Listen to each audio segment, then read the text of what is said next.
ఇంటి కోసం ప్లాన్ వేసుకుంటాం, కారు కోసం ప్లాన్ వేసుకుంటాం, చివరికి సోఫా కొనాలన్నా బోలెడన్ని నమూనాలు పరిశీలిస్తాం. బడ్జెట్, సదుపాయాలు, అవసరాలు వంటివన్నీ చూసుకొని చర్చించుకొని తెలిసిన వారిని కనుక్కొని మరీ నిర్ణయం తీసుకుంటాం. మరి మన జీవితంలో అపూర్వమైన అతి మధురమైన ఘట్టం గర్భధారణ గురించి ఇంకెంత శ్రద్ధ చూపాలి, ఎంత ముందుగా సన్నద్ధం కావాలి? గర్భధారణ ఆషామాషీ వ్యవహారం కాదు. భార్యాభర్తల శారీరక, మానసిక పరిపక్వత, జీవనశైలి వంటి పలు అంశాలు దీనిపై గణనీయమైన ప్రభావం చూపుతాయి. కాబట్టి పండంటి పాపాయి సంపూర్ణ ఆరోగ్యంతో నట్టింట్లో గంతులేయాలంటే గర్భధారణకు ముందు నుంచే తగు జాగ్రత్తలు తీసుకోవడం, పూర్తి స్థాయిలో సన్నద్ధం కావడం చాలా అవసరం. పండంటి బిడ్డ కోసం పక్కా ప్రణాళిక ఎలా ఉండాలో ఇప్పుడు తెలుసుకుందాం.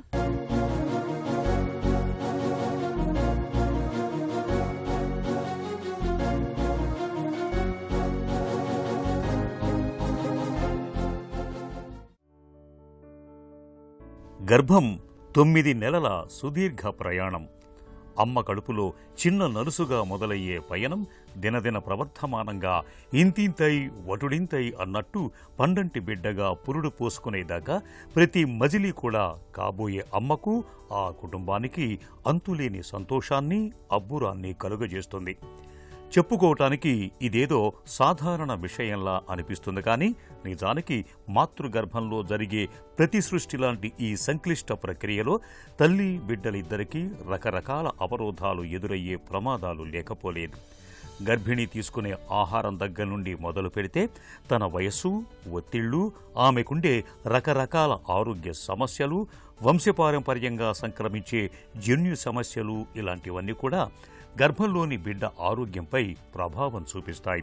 అందుకే గర్భధారణకు ముందే దంపతులిద్దరూ ప్రీ ప్రెగ్నెన్సీ కౌన్సిలింగ్ తీసుకోవటం శ్రేయస్కరం అని చెబుతారు డాక్టర్లు.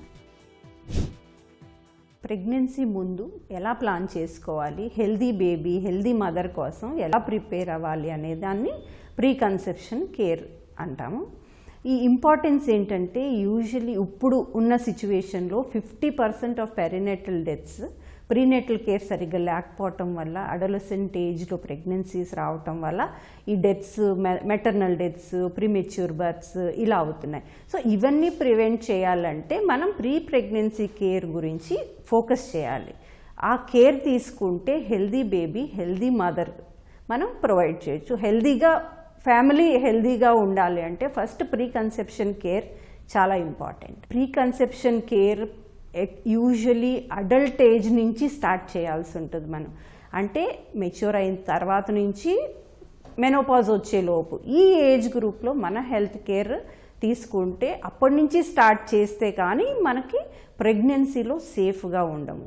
So pre conception care immediately before pregnancy plan చేసుకోవాలి. ఇమీడియట్లీ ఆఫ్టర్ మ్యారేజ్, లేకపోతే ఇన్ఫర్టిలిటీ అంటే పిల్లలు లేకపోవటం వల్ల 1 ఇయర్ తర్వాత కూడా పిల్లలు లేరు అంటే అప్పుడు మనం ప్రీ ప్రెగ్నెన్సీ కేర్ గురించి శ్రద్ధ తీసుకోవాలి. హెల్దీ మదర్, హెల్దీ బేబీ, ఇవి మెయిన్ గోల్. వీటి కోసం మనం స్క్రీనింగ్ చేయాలి. ఆ స్క్రీనింగ్ అంటే ఏంటి? బిఫోర్గా ఎన్ని ఇన్ఫెక్షన్స్ ఉన్నాయా మదర్కి, బ్లడ్ సరిపోను ఉందా లేదా, లేదు ఏమైనా అదర్ హెల్త్ కండిషన్స్ ఉన్నాయా, వీటికి ముందే స్క్రీనింగ్ చేయించుకొని, అంటే సపోజ్ అనీమియా, బ్లడ్ బాగా తక్కువ ఉందనుకోండి, బేబీ కూడా హెల్తీగా గ్రో అవ్వదు, మదర్కి కాంప్లికేషన్స్ వస్తాయి. అలాగే ఇదివరకు thyroid problems, BP problems, sugar problems, ఇవన్నీ ఉన్న వాళ్ళకి ప్రెగ్నెన్సీలో కాంప్లికేషన్స్ వస్తూ ఉంటాయి. సో ఇవన్నీ ప్రివెంట్ చేయటానికి, మన హెల్దీ మదర్ ఉండటానికి, హెల్దీ బేబీ రావటానికి మనం ముందే ప్రెగ్నెన్సీకి ముందే ఇవన్నీ టెస్టులు చేయించుకొని అన్ని నార్మల్గా ఉండేలాగా చూసుకొని అప్పుడు ప్రెగ్నెన్సీ ప్లాన్ చేసుకోవాలి. ఇటీవల కాలంలో అధిక బరువు, షుగర్, హై బీపీ, కొలెస్ట్రాల్ లాంటి సమస్యలు చాలా చాలా సర్వసాధారణంగా కనిపిస్తున్నాయి. అచ్చంగా ఈ జీవనశైలి సమస్యలే గర్భిణీల పాలిట, గర్భంలో పెరుగుతున్న పసిబిడ్డల పాలిట కూడా ప్రతిబంధకాలుగా పరిణమిస్తూ ఉంటాయి. కొందరు గర్భం దాల్చక ముందు నుండే ఫిట్స్ కోసమనో, థైరాయిడ్ సమస్యల కోసమనో, ఇంకా రకరకాల ఆరోగ్య సమస్యలకు దీర్ఘకాలికంగా మందులు వాడుతూ ఉంటారు. ఇలాంటి మందులు కూడా బిడ్డ ఆరోగ్యంపై ప్రతికూల ప్రభావం చూపేవే. ఈ విషయంలో కూడా ప్రీ ప్రెగ్నెన్సీ కౌన్సెలింగ్ అవసరం. ఇప్పుడు కనీసం 30 ఏళ్లు పైబడితే కానీ పెళ్లి ప్రస్తావన తీసుకురాని అబ్బాయిలు అమ్మాయిలు ఎక్కువ అవుతున్నారు. నాణ్యానికి 2 పార్శ్వాలు ఉన్నట్టే ఈ ఆలస్యపు వివాహాల విషయంలో కూడా మంచి చెడు 2 ఉంటాయి. ప్రతికూల విషయాల్ని ప్రస్తావిస్తే స్త్రీ పురుషులిద్దరిలోనూ సంతాన సాఫల్యత అవకాశాలు తగ్గుతాయి, గర్భం నిలిచే అవకాశాలు తగ్గుతాయి, కాన్పులు కష్టంగా పరిణమిస్తాయి, బిడ్డలో రకరకాల అవకరాలు రావటం పెరుగుతాయి. అలాగే భార్యాభర్తల్లో ఎవరికైనా మానసిక సమస్యలేమైనా ఉంటే ముందే ప్రీ ప్రెగ్నెన్సీ కౌన్సెలింగ్ తీసుకోవటం మంచిది.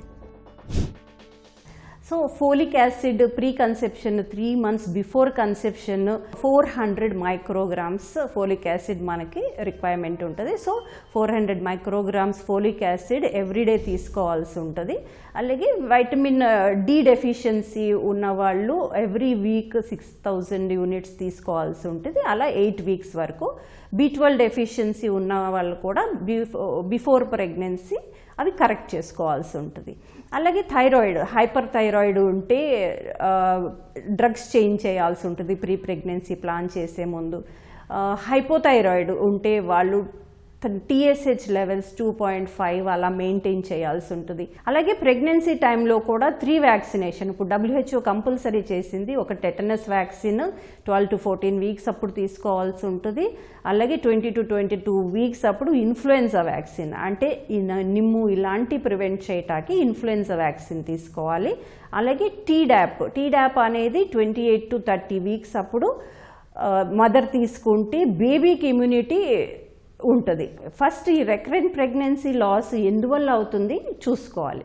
మెయిన్ ఇంపార్టెంట్ ఏంటంటే అనాటమికల్, అంటే యూట్రస్లో ఏమైనా ప్రాబ్లమా లైక్ సెప్టమ్, పాలిప్స్ ఇలాంటివి ఉంటే అవి ముందే కరెక్ట్ చేసుకోవాలి. అలాగే జెనెటిక్ ప్రాబ్లమ్స్ ఏమైనా ఉన్నాయా, ఫ్యామిలీలో జెనెటిక్ హిస్టరీలో సపోజ్ మార్ఫన్ సిండ్రోము ఇలాంటివి, క్రోమోజోమల్ అబ్నార్మాలిటీస్ ఏమైనా ఉన్నాయా అనేది టెస్ట్ చేయించుకోవాలి. సో కొన్ని డిజీజెస్ అయితే కరెక్ట్ చేసుకోవచ్చు, కొన్ని కరెక్ట్ చేసుకోలేము. సో ఏవైతే కరెక్ట్ చేసుకోగలమో అవి ప్రీ ప్రెగ్నెన్సీలోనే కరెక్ట్ చేసుకుంటే ప్రెగ్నెన్సీ నిలబడే అవకాశాలు ఉంటాయి. పిల్లలో వయసుకు తగ్గట్టుగా ఎదుగుదల కనిపించని డౌన్ సిండ్రోమ్, కండరాల క్షీణతకు దారితీసే మస్క్యులర్ డిస్ట్రోఫీలు, రక్త కణాల క్షీణతను తెచ్చిపెట్టే థాలసీమియా జబ్బులు, ఇంకా పుట్టుకతోనే వచ్చిపడే గుండె లోపాలు, విపరీతమైన చురుకుదనం, మూర్ఛలు, గ్రహణం మొర్రి ఇలాంటివన్నీ కూడా వంశపారపర్యంగా జన్యులోపాల కారణంగా పిల్లల్లో వచ్చిపడే సమస్యలు. మేనరికాలు, ఆలస్యపు పెళ్లిళ్లు, కుటుంబంలో రకరకాల జబ్బులు కొనసాగుతూ ఉండటం ఇవన్నీ కొన్ని కారణాలు. ఒకప్పుడంటే పిల్లల్లో జన్యు సంక్రమిత లోపాల విషయంలో పెద్దగా చేయటానికి ఏమీ ఉండేది కాదు. కానీ నేడు తల్లి గర్భంలో ఉండే బిడ్డ ఆరోగ్యాన్ని కూలంకషంగా తెలిపే అనేక రకాల పరీక్షలు అందుబాటులోకి వచ్చాయి. కాబట్టి ప్రీ ప్రెగ్నెన్సీ కౌన్సెలింగ్ ద్వారా జన్యుపరమైన లోపాల్ని ముందే పసిగట్టి తగిన చికిత్స తీసుకోవటం అవసరం. మెయిన్ ఎపిలెప్సీ ఉన్న వాళ్ళు అన్ని డ్రగ్స్ తీసుకోకూడదు. ప్రెగ్నెన్సీలో అన్ని సేఫ్ కాదు.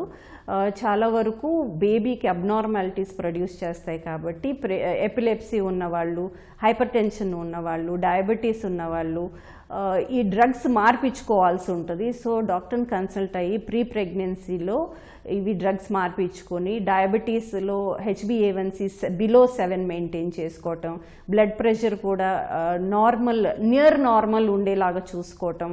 అలాగే ఈ థైరాయిడ్లో ఆల్రెడీ చెప్పాను కదా, థైరాయిడ్లో TSH బిలో 2.5, హైపోథైరాయిడ్లో మెయింటైన్ చేసుకోవటం. అలాగే కార్డియాక్ డిజీజెస్ ఈ మధ్య చాలా కామన్గా చూస్తున్నాము. కొన్ని కార్డియాక్ డిజీజెస్లో అసలు pregnancy is not indicated, Contra indicated, అంటే ప్రెగ్నెంట్ అవ్వకూడదు. ఎందువల్ల మదర్కి డెత్ అయ్యే అవకాశం ఉంటుంది. సో ముందు కార్డియాక్ ఇవాల్యుయేషన్ చేయించుకోవాలి. Like pulmonary hyper tension, chronic heart failure ఇలా ఉన్న వాళ్ళు ప్రెగ్నెన్సీ సేఫ్ కాదు వాళ్ళకి. సో అలాగే SLE ఇది ఒక ఆటో ఇమ్యూన్ డిజీజ్. SLEలో కూడా మనం ప్రీ ప్రెగ్నెన్సీ 6 months బిఫోర్ నుంచి SLE కంట్రోల్లో ఉంచుకున్న తర్వాతే ప్రెగ్నెన్సీ ప్లాన్ చేసుకోవాలి. సో ఇలా క్రానిక్ డిజీజెస్ ఉన్న వాళ్ళు కంపల్సరీగా ప్రీ ప్రెగ్నెన్సీలో అన్ని చెకప్ చేయించుకొని నియర్ నార్మల్ వచ్చేలాగా, ప్రెగ్నెన్సీలో సేఫ్గా ఉండేలాగా ప్లాన్ చేసుకున్న తర్వాతే ప్రెగ్నెన్సీ ప్లాన్ చేస్తే బెటర్గా ఉంటుంది. గర్భధారణ, కాన్పు రెండూ సాఫీగా జరిగిపోయి పండంటి బిడ్డ ముంగిట్లోకి వస్తే తల్లిదండ్రులకే కాదు ఇంటిలిపాదికి నిజమైన పండుగే. అయితే అన్నిసార్లు గర్భం సమయంలో తల్లి బిడ్డల ఆరోగ్యం సవ్యంగా ఉండకపోవచ్చు. అందుకే ప్రీ ప్రెగ్నెన్సీ కౌన్సెలింగ్ ద్వారా గర్భధారణకు ముందే దంపతులిద్దరూ గర్భం, కాన్పు తాలూకు సమగ్ర సమాచారాన్ని తెలుసుకుని ముందుకెళ్లటం ద్వారా తల్లి బిడ్డల గర్భం తాలూకు అన్ని మజిలీలను సులువుగా దాటుకొని పండంటి బిడ్డను, అమ్మదనంలో కమ్మదనాన్ని పొందవచ్చు.